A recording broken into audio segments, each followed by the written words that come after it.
Hello everybody and welcome. I hope you're all keeping well and sane in these trying times that we're going through. I thought I'd do something a little bit different today rather than out in the field video. I thought I would run through with you the process I used to create this image here. Editing software I use, how I did it, and basically from vision to fruition, if you like. So yeah, something a little bit different, might be of interest to you. If it is, let me know, and I might even do some more videos in this style.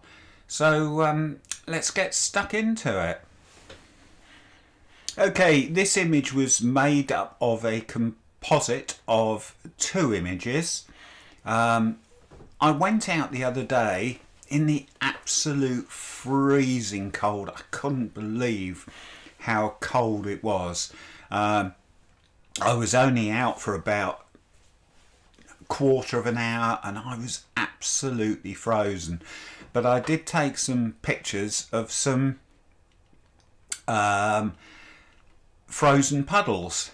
I actually picked out this image here to use as my base image of a frozen puddle, and the other image I'm going to use is of my granddaughter, which I took a fair while ago, which is this one.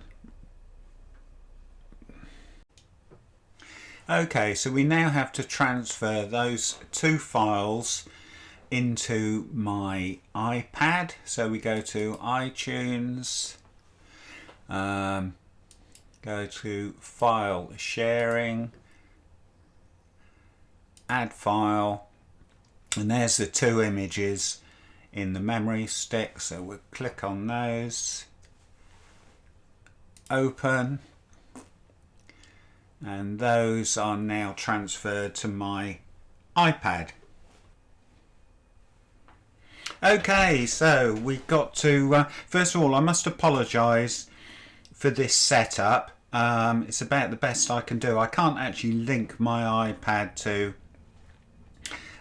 record, or I'm sure you can, but I have no idea how to do it. So this is the best we can get. So I've had a set up with the camera on the tripod looking down on the iPad, so I hope it works okay. So the first thing, we've got our two images here and we're just going to transfer those across, and then we're going to open up iColorama. We're going to open up the first image, which is going to be the base image of the ice,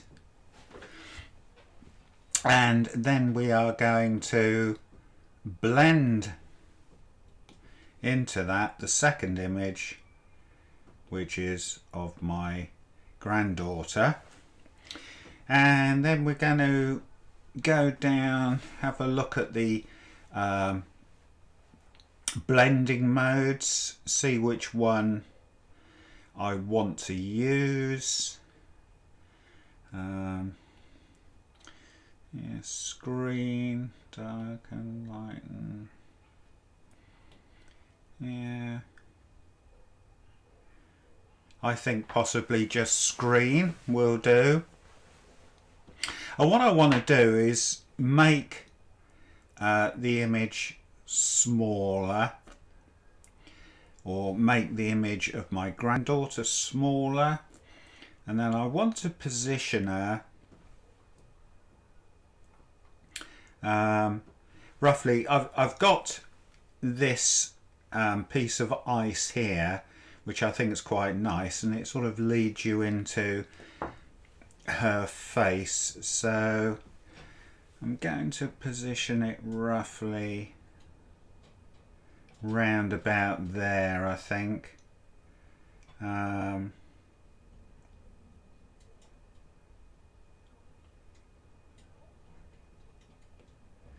Yeah, I think that's pretty good. And I got this line of the ice coming down here, which I quite like. So yeah, I think that's about the right size, and I think that's about the right position. So what we want to do now is we're going to use our brush mask, and we're going to delete the outline here,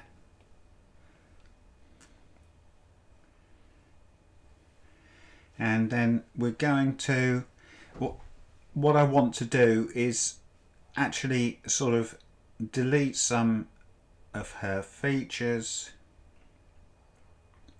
So I'm going to go down round by her nose. I think I want to go sort of halfway into her mouth. Let's reduce that brush size slightly.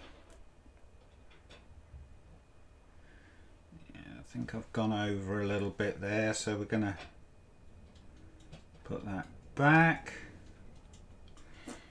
and then I want to come over her head, over her forehead, round about there. Yep, that's looking pretty good. Now this bottom half,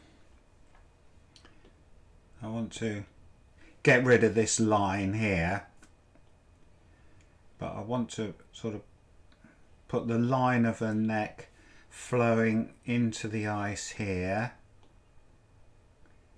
which is about like that. Probably gone a little bit far.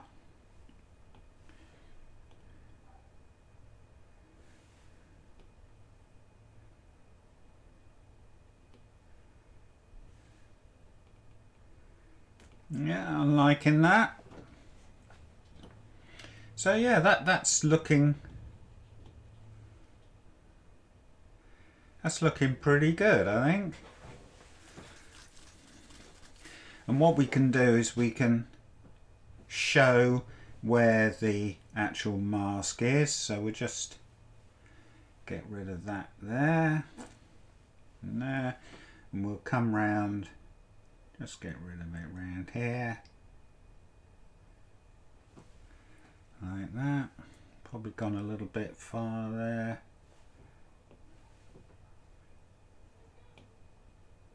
Oh, oh dear. I'll get it right in a minute.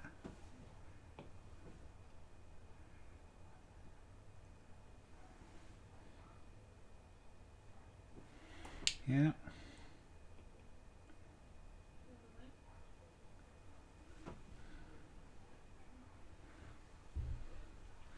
Yeah, let's do a little bit more on her forehead, I think. I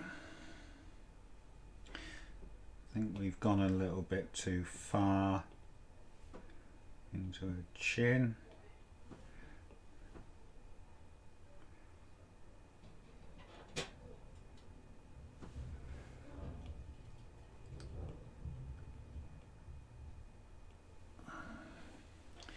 Yeah, that's about it. So I think I'm happy with that.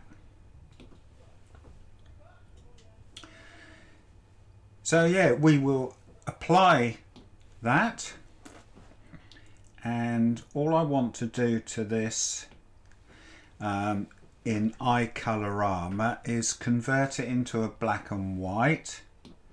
So we'll go to tone, black and white, and then you've got various options. I think there's 63 options in black and white that we can use. So we're just going to run through which one I think is going to work. I don't want the ice too dark, because what we're going to do, we're going to transfer it into NX2, and we're going to play around with the toning. Somewhere around about here was, yeah, I'm quite liking that. I think that's a good base to to start with. So yeah, we have the basic image now. So I'm going to save that. What we're going to do, I'm going to go over and I'm going to save it as a PNG. You can either save it as a PNG or a JPEG. What I normally do is save it as a PNG and then convert it into a TIFF file in Photoshop Elements. I always think that you probably get a better file doing it that way than you would just transferring it straight to a JPEG. If I'm wrong, I would love someone to tell me. Unfortunately, you can't save it as a TIFF or an F file or a RAW file in iColorama. So yeah, so we'll save that as a PNG.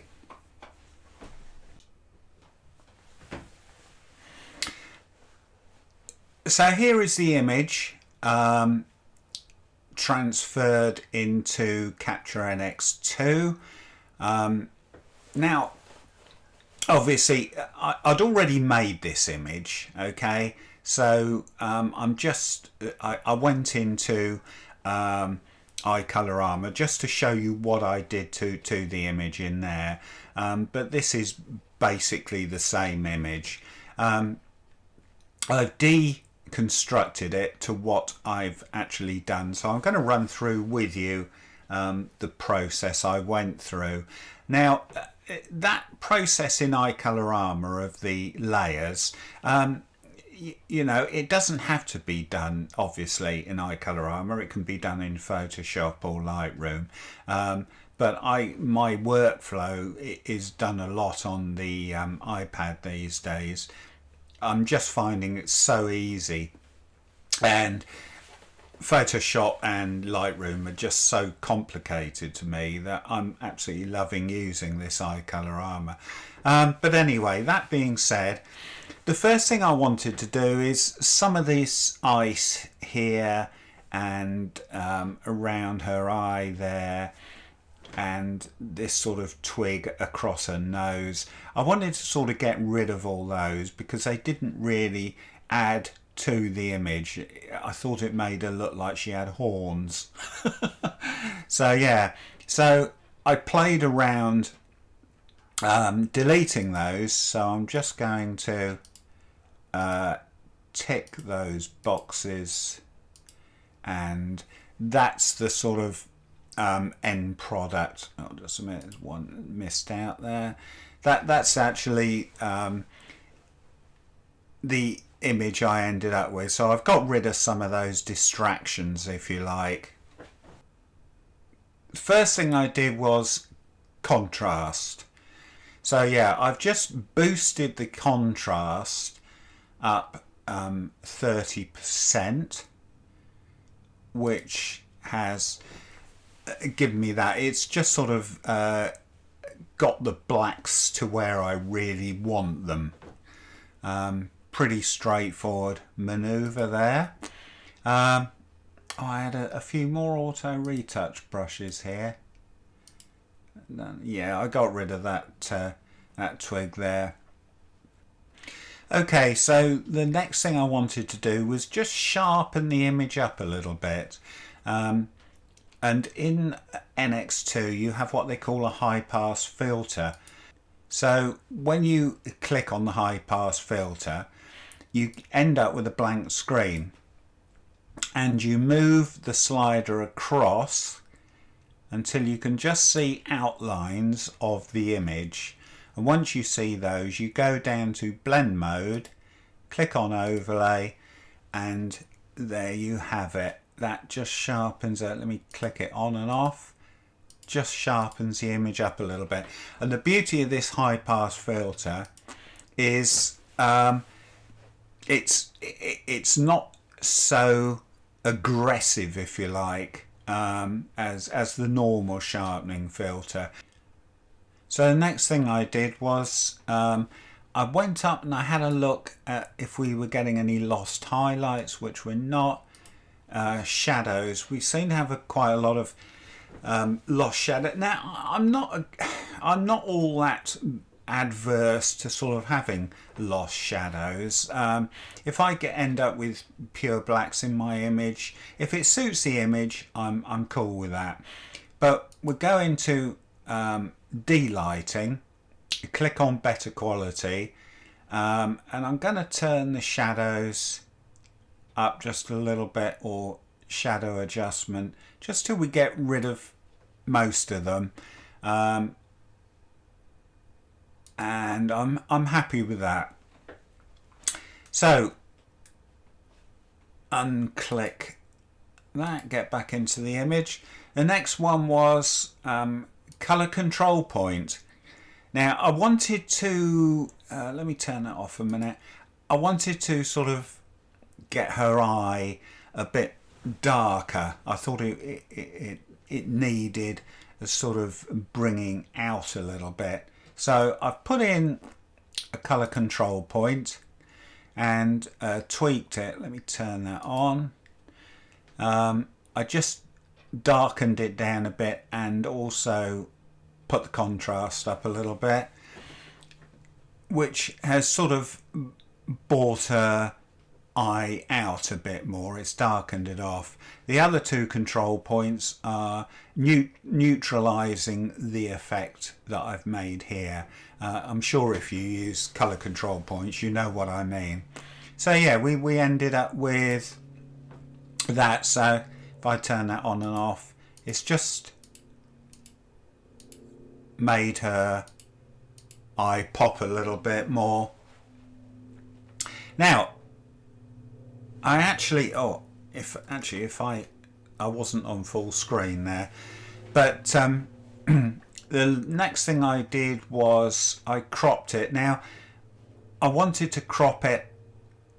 I've got these two air bubbles, one here and one here, and I wanted to sort of crop it so they were still in the image but on the edge, which I did, which has given me that.